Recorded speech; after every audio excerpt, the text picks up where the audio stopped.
ကိုလိုချင်တဲ့စုဒီဒီချာချာတောင်းမိဆိုတဲ့အခါမှာ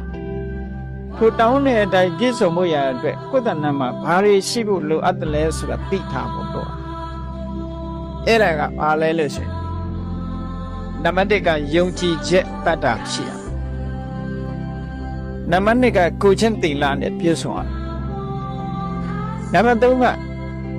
တရားဓမ္မကိုကြားနာပူးတဲ့ပုဂ္ဂိုလ်ဖြစ်သူတော်ပေါင်းတရားကြားနာတယ်ဆိုတာအမြဲတမ်းတန်ဖိုးရှိဘုရားရဲ့ဥတီချက်မှန်ကန်မှုကိုရရှိစေဒါကြောင့်မို့လို့အပြစ်ကင်းတဲ့ပညာရတ္တိနဲ့ပတ်သက်ပြီးတော့ကြားနာပူးခြင်းဆိုတဲ့သုတ္တဆိုတာရှိရနောက်တစ်ခုကစာကားဆိုဆုံးလို့လှူဒန်းမှုတစ်ခုကိုရှိရနောက်တစ်ခုကတော့အသိပညာစဉ်းစားဉာဏ်ပညာထက်သန်တဲ့ပုဂ္ဂိုလ်ဖြစ်အဲ့ဒီ၅ချက်ပြည့်စုံပြီဆိုလို့ရှိရင်တောင်းတဲ့ဆိုတာပြည့်စုံတယ်လို့ခေါ်တာအဲ့တော့ဘုန်းကြီးတို့တွေဆွတောင်းမဲ့